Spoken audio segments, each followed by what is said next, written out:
ఎవరు వెంబడించారు? మొదటి వచనంలో ఇశ్రాయేలులు. ఇద్దరు వ్యక్తులు కనబడతారు, ఒక జనాంగం కనబడుతుంది. ఇశ్రాయేలులు దేవుని ప్రజలకు సాదృశ్యంగా, అంటే విశ్వాసులకు సాదృశ్యంగా అక్కడ ఇశ్రాయేలులు కనబడుతున్నారు. దావీదును విడిచి షేబాను వెంబడించింది. దావీదును విడిచి అంటే విశ్వాసులు, ఇశ్రాయేల్ ప్రజలు దేవుని చేత ఎన్నుకొనబడిన వారు, దేవుని చేత పేరు పెట్టి పిలువబడిన వారు, దేవుని చేత పోషించబడిన వారు, దేవుని చేత నడిపించబడిన ఈ ఇశ్రాయేలు ప్రజలు. ఆకాశంలో నుండి మన్నా తిన్నవారు వీళ్ళు. కన్నులార ఎర్ర సముద్రమును పాయబడుతుంటే కన్నులార చూసిన వారు. వారి కన్నుల ఎదుటనే ఎరికో గోడలు పెల పెల పెల పెల కూలిపోతుంటే మనసారా దేవుని స్తుతించి ఆరాధించిన జనాంగము ఇశ్రాయేలు ప్రజలు. వీరు దావీదును విడిచి ఎవరిని వెంబడించారు? అందరూ చెప్పాలి, ఎవరిని వెంబడించాడు? షేబా గురించి ఏమని రాయబడి ఉంది? షేబా ఎవరు? పనికి మాలినవాడు షేబా. అంటే దావీదేమో ఇశ్రాయేలుల కొరకు ప్రాణాన్ని దాడవలసిన వాడు, ఇశ్రాయేలుల కొరకు ప్రాణం పెట్టిన వాడు, తెగించి ఇశ్రాయేలుల క్షేమం కొరకు, ఇశ్రాయేలుల భద్రత కొరకు, ఇశ్రాయేలుల ఆశీర్వాదం కొరకు తెగించి తన ప్రాణాన్ని పణంగా పెట్టి ఇశ్రాయేలుల క్షేమమే నా క్షేమమని, వారి బాగే నా బాగని దావీదేమో ఇశ్రాయేలుల కొరకు తెగించి పోరాడి ప్రాణాన్ని దారపోసేంతగా కష్టపడితే ఇశ్రాయేలు ప్రజలు ఎవరిని విడిచిపెట్టారు? ఎవరైతే తమ కొరకు ప్రాణాన్ని దారపోసారో ఆ వ్యక్తిని వదిలిపెట్టి పరికి మాలోని వెంబడిస్తారు. హల్లెలూయా, హల్లెలూయా చెప్తాం, మనసారా చెప్తాం హల్లెలూయా. ఎవరిని వెంబడిస్తున్నాం మనం? ఎవరి వైపు తిరుగుతున్నాం మనం? దేవుని మన కొరకు ప్రాణాన్ని దారవలసిన దేవుడు. నీవు నేను అనుభవించవలసిన ఆ శిక్షను యేసు ప్రభు ఏ పాపం చేశాడని ఆయన పాదాలకు మేకులు దిగబెట్టారు, ఆయన ఏ పాపం చేశాడని ఆయన చేతులకు మేకులు దిగబెట్టారు, ఆయన ఏ పాపం చేశాడని ఆయన తలకు ముళ్ళ కిరీటం పెట్టబడింది, ఆయన ఏ దోషము, ఏ అన్యాయము, ఏ అక్రమము చేశాడని ప్రాణము పోనంతగా 39 కొరడా దెబ్బలు ఆయన వీపు మీద మ్రోగినాయి. ఆయన ఏ పాపం చేశాడు? ఏ దోషం చేశాడు? అంటే ఏ పాపము ఏ దోషము చేయలేరు కానీ మన అతిక్రమ క్రియలను బట్టి యేసు ప్రభు శిక్షించబడ్డాడు, నలగొట్టబడ్డాడు, దూషించబడ్డాడు, అవమానించబడ్డాడు, అవమానపరచబడ్డాడు, గేలి చేయబడ్డాడు, హేళన చేయబడ్డాడు. ఆయన మన కొరకే, కేవలము మన కొరకే, మన పాపముల కొరకే ఆయన ఎంతగా మన కొరకు ప్రాణం పెడితే ఇశ్రాయేలు వారి కొరకు దావీదు ఎలా ప్రాణం పెట్టాడో యేసు ప్రభు మన కొరకు ప్రాణం పెడితే ఇశ్రాయేలు వారు దావీదును వదిలిపెట్టినట్టుగానే నేటి దినాల్లో యేసు ప్రభు వదిలిపెట్టిన వారంగా మనం ఉంటున్నామేమో. మన శరీరాలు వదిలిపెట్టకపోవచ్చు, మన శరీరాలు మందిరానికి రావచ్చు, కానీ మన మనసు హల్లెలూయా చెప్తాం హల్లెలూయా. ఒకవేళ నువ్వు మనసులో దేవునికి దూరంగా జీవిస్తే, మనము మనసులో దేవునికి దూరంగా జీవిస్తే ఈ దిన వర్తమానం నా కొరకే. గొలియాతుతో పోరాడినప్పుడు బాలుడుగా ఉన్నాడు దావీదు. ఇశ్రాయేలు సర్వ సైన్యమంతా ఆరితేరిన యుద్ధ రంగంలో, రణరంగంలో ఆరితేరిన వీరులు, మహావీరులు గొలియాతుకు భయపడి వెనుకడుగు వేస్తే చిన్నవాడైన దావీదు ప్రాణాలకు తెగించి గొలియాతుతో యుద్ధమాడి ఇశ్రాయేలులకు జయాన్ని తీసుకొచ్చిన ఒక వీరుడిగా దావీదు కనబడుతుంది. ఇప్పుడు ఇవన్నీ మర్చిపోయారు. దావీదు ఇశ్రాయేలు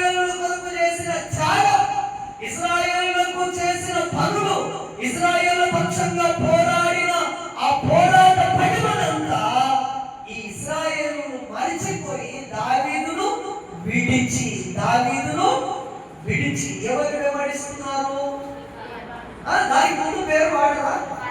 పలికి మారిన శేబాను వెంబడించింది అని. ప్రియులారా, ఈ దినమున నీవు నేను ఎవరిని వెంబడిస్తున్నావు? ఎవరిని వెంబడిస్తున్నావు? ఎవరి కొరకు ఆరాధన మానేస్తున్నావు? ఎవరి కొరకు కూడికలు మానేస్తున్నావు? ఎవరి కొరకు స్త్రీల కూడికలు మానేస్తున్నావు? ఎవరి కొరకు ఉపవాస ప్రార్థన మానేస్తున్నావు? ఎవరిని విడిచి ఎవరిని వెంబడిస్తున్నావు? నీకు పూర్వ దినాల్లో మన సాక్ష్యం ఎట్లుందంటే, కూడిక అంటే నా ప్రాణం, ఆరాధన అంటే నా ప్రాణం, మన ఉపవాస ప్రార్థన అంటే నా ప్రాణం అని. కొన్ని రోజులు అసలు ఆరాధన చేయబట్టే కదా ఉద్యోగాలు మానేసింది, ఆరాధన చేయబట్టే కదా పనులు మానేసింది. ఆదివారం సెలవిస్తానే ఉద్యోగానికి వస్తా, పనులు చేస్తా అని చేసిన కండిషన్ ఇప్పుడేమైపోయింది? ప్రార్థన ఉండగానే పనులు, ఆరాధన ఉండగానే బయటి విషయాలు, ఆరాధన కూడికలు జరుపుతున్నాను, స్నేహితులతో జలసాలు చేయడం, వధువుతో జలసాలు చేయడం. ఎక్కడ పోయింది నీ వైరాగ్యము? దేవుని కొరకు ఎవరిని విడిచి ఎవరిని నువ్వు వెంబడిస్తున్నావు? ఎవరితో నీ సహవాసం చేస్తున్నావు? దావీదును మరిచావా?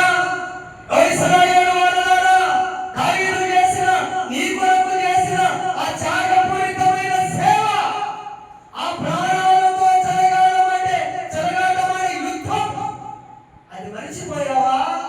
శేబానికి ఇప్పుడు దావీదులాగా కనబడుతున్నాడు. పరికి వాళ్ళతో తిరిగి ప్రార్థనా జీవితాన్ని పోగొట్టుకొని, ఆరాధన దినాన్ని పోగొట్టుకొని, ఆశీర్వాదం ఇచ్చే దినాన్ని పోగొట్టుకొని, ఇదే నా లైఫ్ స్టైల్ అనుకుంటున్నాను. జాగ్రత్త. నేను మరొకసారి ప్రేమతో మనవి చేయించున్నాను. పాపము గడ్డి మంటు లాంటిది అనండి. ఒకసారి ధైర్యంగా చెప్తలేరు ఆ మాట. పాపము అనండి. పాపు దీర్ఘమిస్తే పాపము గడ్డి మందు లాంటిది. ఎందుకు? మందు కొట్టగానే గడ్డి ఎండిపోతుందా? ఎప్పుడు ఎండిపోతుంది? కొద్ది కొద్దిగా నువ్వు దూరం అవుతున్నా కొద్ది, ఆరాధన మానేస్తున్నా కొద్ది, ప్రార్థన మానేస్తున్నా కొద్ది, ఏకమై భావముగా కనబడదు. కొద్దిగా జరుగుతుంది. అది అపవాది ఏర్పడకుండా జరుగుతుంది. మొత్తం చూసారా? అది ఎక్కువనో కనబడుతుంది. 4 రోజుల క్రితం మనకి కిటికే కనబడుతుంది. అది ఎన్ని కిలోమీటర్ల వేగంతో వస్తుంది? అది మొత్తం వేగం ఉంటుంది. దానికి కొద్దిగా నీ ఆత్మను హరించి వేస్తుంది లోకం. పరికి వారితో స్నేహం, పరికి వారితో స్నేహం చేస్తే నీ ఆత్మీయతను కోల్పోయి కొద్దిగా గడ్డి మందు లెక్క 4 రోజులకు అక్కడ ఏమి కనబడదు. అప్పుడు అంటావు, దావీదు నాకేం చేసిండు? యేసు ప్రభు నాకేం చేసిండు? నేను ఆరాధించాను, స్తుతించాను, దేవుని కనపరిచాను, నేను దేవుని కొరకు సమస్తం త్యాగం చేశాను, పనులు మానుకున్నాను, ప్రయాణాలు మానుకున్నాను అని చెప్పిన నీవు ఇప్పుడేమంటావు? అవన్నీ ఏమి యేసు ప్రభులో ఏమి లేవు అంటావు. కారణము దేవునిలో లోపము లేదు, ఇశ్రాయేలులలో లోపము ఉంది. ఇశ్రాయేలులలో దేవుని వెంబడించిన ఒక వ్యక్తిని నీకు పరిచయం చేస్తావు ఈ దినమున. ఒకసారి చూడండి, పరిశుద్ధ బైబిల్ గ్రంథంలో నుండి 2వ సమూయేలు గ్రంథము, పరిశుద్ధ బైబిల్ గ్రంథంలో నుండి 2వ సమూయేలు గ్రంథము 15వ అధ్యాయము 19వ వచనాన్ని నుండి చదవండి. గిత్తీయుడకు ఇత్తయిని కనుకొని నీవు నివాస స్థలము కోరు పరదేశమై ఉన్నావు. నువ్వెందుకు మాతో కూడా వచ్చుచున్నావు? నువ్వు తిరిగిపోయి రాజున్న స్థలముల ఉండుము. నిన్ననే వచ్చిన నీకు ఎక్కడికి పోదువో తెలియకుండా మాతో కూడా నీవెందుకు వస్తున్నావు? దావీదు ఇత్తయి అనండి ఒకసారి. గిత్తీయుడైన ఇత్తయి ఏ వంశం వాడు? గాదు వంశం వాడు. ఇత్తయి క్రైస్తవుడు కాదు, ఇత్తయి క్రైస్తవుడు కాదు, ఇశ్రాయేలుల 12 గోత్రాలకు సంబంధించిన వ్యక్తి కాదు. ఇత్తయి ఎవరంటే గొలియాతు వంశానికి సంబంధించిన వ్యక్తి. ఎవరు చెప్పండి? ఒక అన్యుడు గొలియాతు సంతతికి సంబంధించిన వ్యక్తి. రాకుమారైన ఇత్తయి అని మరొక చోట రాయబడి ఉంది. గొలియాతుతో అంటే అన్యులకు, దేవుని ఎరుగని ప్రజలకు చెందని ఒక వ్యక్తి ఇత్తయి. ఆయన దేవుడే దావీదును వెంబడిస్తున్నాడు. దావీదు అప్పటికి దావీదు పరిస్థితులు ఏం బాగలేదు. దావీదు చాలా రిస్క్ లో ఉన్నాడు. ఈ 15వ అధ్యాయం చదివితే అబ్షాలోము దావీదు మీద తిరుగుబాటు చేస్తే ఇల్లు దాకా పిల్లలను పెళ్ళాన్ని అంతఃపురాన్ని వదిలిపెట్టి దావీదు బయలుదేరుతాడు. అరణ్యవాసానికి బయలుదేరుతూ ఉంటాడు. అరణ్యవాసానికి ఈ దావీదు బయలుదేరుతూ ఉంటాడు. అయ్యో దావీదుకు ఇలాంటి అన్యాయం జరిగిందా అని ఇశ్రాయేలు వారు ఎవరు వెంబడించలేదు. కానీ హల్లెలూయా, ఈ ఇత్తయి ఒక అన్యుడు గాతు వాడైన ఇత్తయి ఏం చేశాడంటే దావీదును వెంబడిస్తున్నాడు. అప్పుడు దావీదు ఏమన్నాడంటే 19వ వచనం మనం చూసాం కదా, నీవు నివాస స్థలము కోరి పరదేశమై ఉన్నావు, నువ్వు ఎందుకు మాతో వస్తున్నావు? దావీదు అన్న మాట, అయ్యా ఇత్తయి నువ్వు ఎందుకు మాతో వస్తున్నావు? మాకే తావుతి కానలేదు, మేము ఎక్కడికి పోతామో మాకు తెలియదు. దావీదు అన్న మాటలు, మాకే తావుతి కాన లేదు, మేము ఏం తింటామో మాకే తెలియదు, ఎక్కడ పడుకుంటామో మాకే తెలియదు, మా నివాస స్థలాలు ఎక్కడుంటాయో మాకే తెలియదు, ఎక్కడికి పోతున్నా మాకే తెలియదు, మాతో నువ్వెందుకయ్యా మాతో వచ్చేది అని దావీదు ఎవరితో అన్నాడు? చెప్పాలి, ఎవరితో అన్నాడు? అందరు చెప్పాలి, ఎవరితో అన్నాడు అనండి. మాకు అనండి, మాకు తావుతి కానలేదు, మేము ఎక్కడికి పోతామో మాకే తెలియదు, నిన్ననే వచ్చిన నీవు మాతో కూడా ఎందుకు అని దావీదు ఇత్తయితో అన్నాడు. నిన్ననే కదా వచ్చిన ఆయన. ఎవరైనా ఒక అన్యుడు ప్రభుని ఎరగని వాడు, గాతు వాడైన ఇత్తయి ఆయన అంటే దావీదు అంటే దావీదుతో ఇత్తయి అన్నమాట. చూడండి 21వ వచనం, మీ కళ్ళు తెలిసి చూడండి, లేకుండా స్పెట్స్ పెట్టుకోవాలి అయినా చూడండి. ఇత్తయి నేను చచ్చినను బ్రతికినను యెహోవా జీవముతోడు నా ఏలిన వాడవు, రాజునకు నీ జీవముతోడు ఏ స్థలమందు నా ఏలిన వాడవును రాజునకు నీ ఉంటువు, ఆ స్థలమందే నీ దాసుడనైన నేను ఉంటువు. తప్పకుండా దేవుని ఇత్తయి యొక్క కవనెంట్, ఇత్తయి యొక్క కమిట్మెంట్, ఇత్తయి యొక్క ఒడంబడిక, ఇత్తయి యొక్క ప్రమాణము, ఇత్తయి యొక్క నిబంధన దావీదుతో ఏమంటున్నాడు? దావీదు నా ఏలిన వాడా, చచ్చినను బ్రతికినను నీతోనే ఉంటా. తప్పకుండా దేవుని ఉంటావా? దేవునితో నిబంధన చేసుకుంటావా? చచ్చినను పౌరుడు అంటాడు, చావైతే మేలే, బ్రతికిన జీవితం దేవుని కొరకు, చావైతే ఇక ఆ కవనెంట్, ఆ నిబంధన, ఆ ఒడంబడిక, ఆ ఉభయ ప్రమాణము కలిగి ఉన్నామా? దేవునితో నిబంధన చేసుకున్నామా? దేవా చచ్చిన బ్రతికిన నీ కొరకే. అందుకే నేను బాప్తిసం ఇచ్చినప్పుడు మీ అందరికి తెచ్చానుకుంటాను. అడిగినా మీ అందరికి బాప్తిసం ఇచ్చినది ఏమడిగినా, ఎంతకాలం దేవునితో జీవిస్తాం అంటే మీరేమన్నారు? మరణం వరకు, సచ్చే వరకు అన్న. అయితే ఈ నిబంధన నీ కొరకే. ఇత్తయి అనే మాట అన్నాడు, జీవితాంతము యేసు దావీదుతో ఆయన అడుగులు వేసి. హల్లెలూయా. లోకాన్ని చూస్తున్నావు, పరికి మారిన వారితో సహవాసం చేసి దావీదును ఇశ్రాయేలును వదిలిపెట్టినట్టుగానే ప్రారంభంలో ఉన్న ఆసక్తి, ప్రార్థన జీవితం తగ్గిపోయి పరికి మారిన వారి ఆత్మీయతను, నీ దీవెనను, నీ ఆశీర్వాదాన్ని నువ్వు కోల్పోతున్నావేమో. ఇత్తయి నీకు సహోదరుడుగా ఉన్నాడు. ఇత్తయి పలికినట్లుగా సావైనా బ్రతుకైనా నీ కొరకే. నువ్వు ఎక్కడ పట్టుకుంటావో నేను అక్కడనే ఉంటా. నువ్వు ఏం తింటావో నేను అక్కడనే తింటా. నువ్వు ఏం చేస్తావో అదే నేను చేస్తా. దావీదు రాజాగా ఏలినవాడా, నిన్ను మరిచి నేను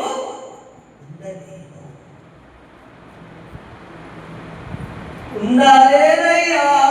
నేను బ్రతిగా ఈ పాట వాడితివి, శవాతో పోతివి. ఈ పాట వాడితివి, శవాతో పోతివి. అసలు దావీదులో ఏం చూసి ఇత్తయి వెంబడించాడు? దావీదులో ఏం చూశాడు ఇత్తయి వెంబడించడానికి? దావీదులో ఏముండాలి? ఆయనకు ఫ్యామిలీ ట్రబుల్స్ ఉన్నాయి. హల్లెలూయా. ఆ 15వ అధ్యాయం చదివితే తన సుకుమారుల సౌందర్యము కలిగిన, స్త్రీల కంటే అధికమైన ఎంటికలు కలిగిన సౌందర్యవంతుడైన అభిషాలోము దావీదు మీద తిరుగుబాటు చేస్తే దావీదు ఇల్లు విడిచి వెళ్ళిపోతున్నాడు. ఇల్లు విడిచి వెళ్ళిపోయే దావీదుతో ఇత్తయి నేను ఉంటానంటాడేంటి? దావీదులో ఏం చేశాడు? ఆయన ట్రబుల్లో ఉన్నాడు కదా, కంఫర్ట్ జోన్ లో లేడు కదా, హై రిస్క్ లో ఉన్నాడు దావీదు అప్పటికి. ఒకవైపేమో మామ, ఒకవైపేమో గొలియాతు ఇశ్రాయేల్ ఫిలిస్తీను, ఒకవైపేమో తన భార్యలు, నా కొడుకు రాజు కావాలి, నా కొడుకు రాజు కావాలి, నా కొడుకు రాజు కావాలని భార్యలు వేచి పెట్టడం, ఒకవైపేమో కొడుకులు తిరుగుబాటు చేయడం. ఇంత హై రిస్క్ లో ఉన్న దావీదును చూసి కూడా ఏమంటాడు? చచ్చినను బ్రతికినను నీతోనే. ఏం చూస్తున్నాం? మనం ఏం చూస్తున్నాం? ఈ రోజులో స్క్రీన్ ఎక్కువ అలవాటు అయిపోయింది కదా మనకు. స్క్రీన్ అంటే ఏంటిది? Phone, mobile. స్క్రీన్ చూసి ఏమవుతున్నామంటే, స్క్రీన్ మీద ఎవరు ఎక్కువ కనబడతారో, మొబైల్లో ఎవరి షాట్లు ఎక్కువ వస్తాయో, మొబైల్ స్క్రీన్ మీద ఎక్కువ ఎవరికి ఫాలోయింగ్ ఉందో ఆ ఫాలోయింగ్ మనం చూస్తాం. అదే స్టేటస్ పెట్టుకుంటాము. కానీ నీ ఆత్మీయ తండ్రి స్టేటస్ ఎప్పుడైనా పెట్టుకున్నావా? ఆ వాక్యాలు ఎప్పుడైనా పెట్టుకున్నావా? వారి మాటలు, వారి ప్రార్థన ఎప్పుడైనా మనం పెట్టుకున్నామా? అది మనకు రాదు. స్క్రీన్ అలవాటు పడిపోయాం. ఆ స్క్రీన్ చూసి ఎవరు ఎక్కువ ఫాలోయింగ్ వస్తే, ఇక్కడ ఎవరికి లైక్లు వస్తే అదే పెట్టుకుంటాం. ఎందుకంటే మనం స్క్రీన్కి అలవాటు పడ్డాం, టీవీకి అలవాటు పడ్డాం, టీవీ స్పీకర్స్కి అలవాటు పడ్డాం. హల్లెలూయా, హల్లెలూయా, చెప్తాం హల్లెలూయా. పబ్లిసిటీకి అలవాటు పడ్డాం. ఎవరు ఎక్కువ పబ్లిసిటీ అయితే. ఒక ఆయన అన్నాడు, అన్నా స్పీకర్గా ఎవరు పిలుస్తున్నాము అంటే, ఎవరు ఎక్కువ వాడబడతారో వాళ్ళని పిలవాలి. వాడబడని వస్తువు మనకు పనికి రాదన్నాడు ఆయన. ఎవరొక్కరు ఎక్కువ వాడబడితే వాడబడిన వారిని పిలవాలంట, కానీ వాడబడింది పిలవద్దు అని అన్నాడు ఆయన. నాకు కొద్దిగా బాగా పదును లేదా? వాడబడిన దానికి పదును లేదా? హల్లెలూయా, హల్లే. అంటే మన అలవాటు ఏంటంటే స్క్రీన్కి ఎక్కువ అలవాటు పడిపోయాము, టీవీకి ఎక్కువ అలవాటు పడిపోయాము. ఎవరు ఎక్కువ ఫోకస్ అయితే వాటికి అలవాటుపోయి వాటిని విమర్శిస్తున్నాము అని ఒక దైవజనులు అన్నారు. ఒక దైవజనులు మనం దేన్ని చూస్తున్నాం? దావీదులో ఏముందని ఇత్తయి వెంబడించాడు? దావీదులో యథార్థత ఉంది, దావీదులో సత్యం ఉంది, దావీదులో లోబడే స్వభావం ఉంది, దావీదులో విశ్వాసం ఉంది, దావీదులో ఆరాధన భావం ఉంది, దావీదులో ప్రార్థనా జీవితం ఉంది. చప్పట్లు ఉంది. హల్లెలూయా. అవి చాలవా ఆత్మీయతకు? అవి చాలవా పర్వతాలు కరిగిపోయడానికి? అవి చాలవా ఎరుక కోటలు కూర్చడానికి? అవి చాలవా ఎర్ర సముద్రాన్ని దాటడానికి? ప్రార్థన చాలదా? ఆరాధన చాలదా? స్క్రీనే కావాలా? పాపులారిటీ కావాలా? యేసు ప్రభువును వెంబడించడానికి, యేసు ప్రభువును వెంబడించడానికి. ప్రియులారా, ఇశ్రాయేలు ప్రజలు దావీదును విడిచి ఎవరిని వెంబడించారు? మర్చిపోయి ఎవరిని వెంబడించారు? పనికి మాలిన ఆ తర్వాత అధ్యాయాలు జరిగితే ఇశ్రాయేలు ప్రజలు తీవ్రమైన ఇబ్బందుల్లో ఇరుక్కుపోయారు, సమస్యలు ఇరుక్కుపోయారు, బాధల్లో ఇరుక్కుపోయారు. దావీదుతో ఉన్నంత కాలము పోషణ నివాసము ఏదో కాలేదు. దావీదు కడుపులని సాధించేవాడు, దావీదు సంరక్షణ చూపేవాడు. యేసు ప్రభు కొండ మీద ప్రసంగం చేస్తున్నప్పుడు ఓ విస్తారమైన ప్రజలను చూసి వారు కాపరులు లేని గొర్రెలని ఎరిగి 3 రోజుల తర్వాత కొండ దిగుతా ఉంటే యేసు ప్రభు ఆలోచన చేశాడు, శిష్యులారా మీరు భోజనం పెట్టాలంటే శిష్యులు ఏమన్నారు? ఇక్కడ భోజనాలు లేవు లేవన్నారు. కానీ యేసు ప్రభు నా తండ్రి నీ తండ్రి నిన్ను నన్ను పోషించే తండ్రి ఏమన్నాడు తెలుసా? నేను వారి మీద కనికరపడుతున్నాడు. 3 రోజుల నుండి వారికి తినడానికి ఏమి లేదు. మార్గ మధ్యలో నా పిల్లలు ఎక్కడ అలసిపోతారో అది కడుపులని సాధించేది మన పరలోకమందున్న తండ్రి. తీసుకురండి, మీ దగ్గర ఏమున్నాయి? ఏం తీసుకొచ్చారు? 5 రొట్టెలు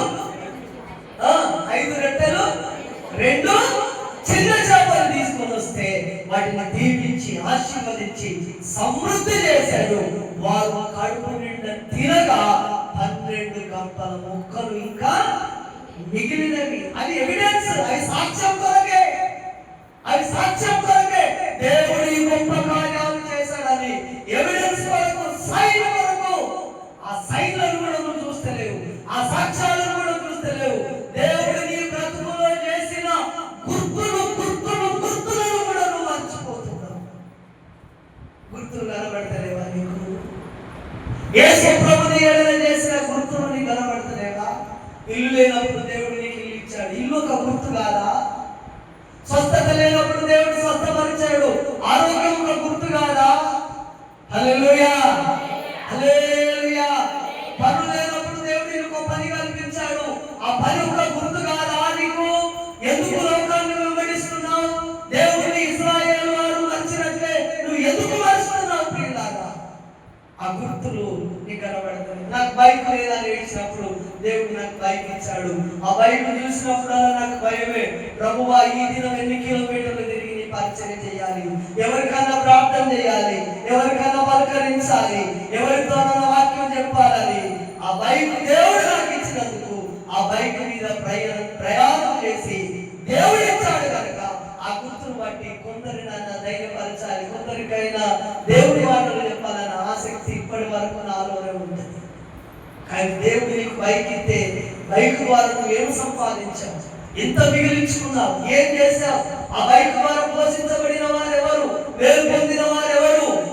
గుర్తులు కావాలి, దేవుడు ఇచ్చిన గుర్తులు కావాలి.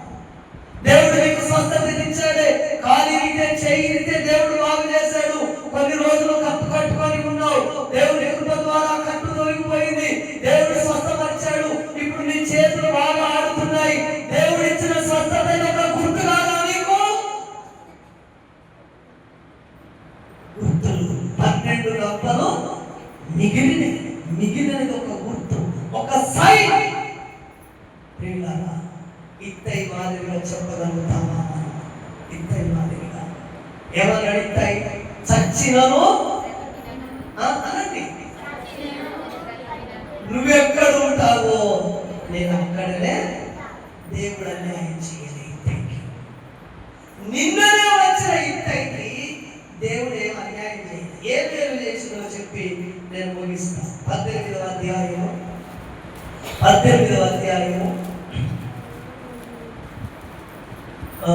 2వ సమూయేలు గ్రంథము 18వ అధ్యాయము 2వ వచనాన్ని చదవండి. జనులను దావీదు తన దగ్గర ఉన్న జనులను లెక్కించి వారి మీద సహస్రాధిపతులను శతాధిపతులను నిర్ణయించి జనులను, అంటే దావీదు దగ్గర ఉన్న జనాంగాలన్నీ 3 భాగాలుగా చేశాడు, అంటే 3 గుంపులుగా చేశాడు. ఇప్పుడు 5వ వచనం చదవండి. అప్పుడు రాజు యోవాబును అబీషైని ఇత్తయిని పిలిచి నా నిమిత్తమై అక్కడ 2వ వచనాన్ని కూడా చదవండి. అభిషేకాన్ని యోవాబు సహోదరుని చేతి కింద ఒక భాగమును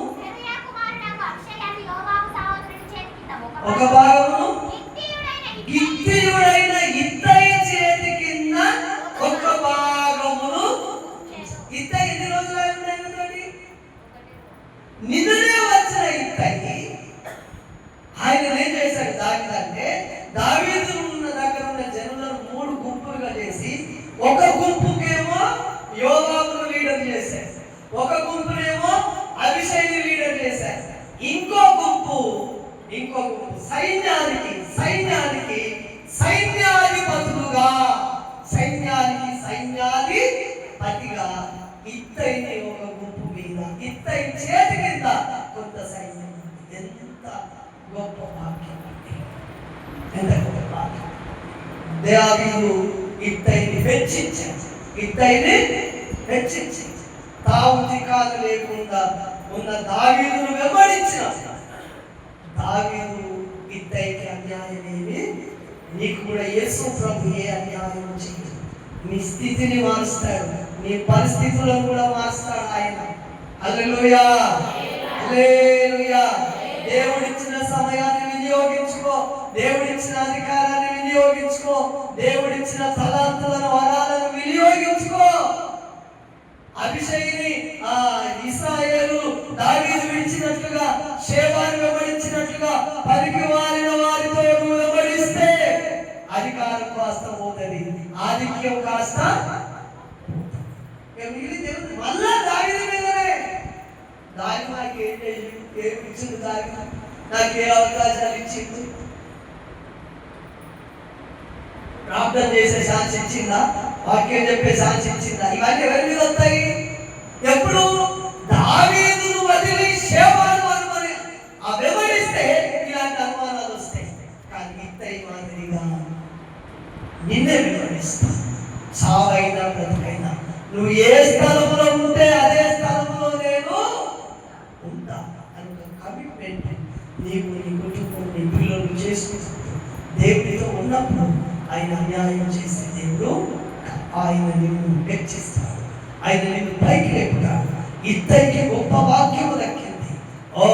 యోవాబు చేతి కింద కొంతమంది సైన్యం, అభిషేక్ చేతి కింద కొంతమంది సైన్యం, ఇత్తయి చేతి కింద కొంతమంది సైన్యం. ఇత్తయికి అవకాశం ఎందుకు వచ్చిందో ఒకసారి నేను రాత్రి చదివాను, 20వ అధ్యాయం అనుకుంటాను.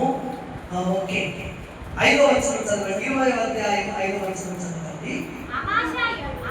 అమాషా యూదా వారిని సమకూర్చుటకై వెళ్ళిపోయాను, అతడు ఆలస్యము చేసినందున అతనికి నిర్ణయించిన కాలము మీరిపోయినప్పుడు దావీదు అభిషేక్ని పిలిపించాడు.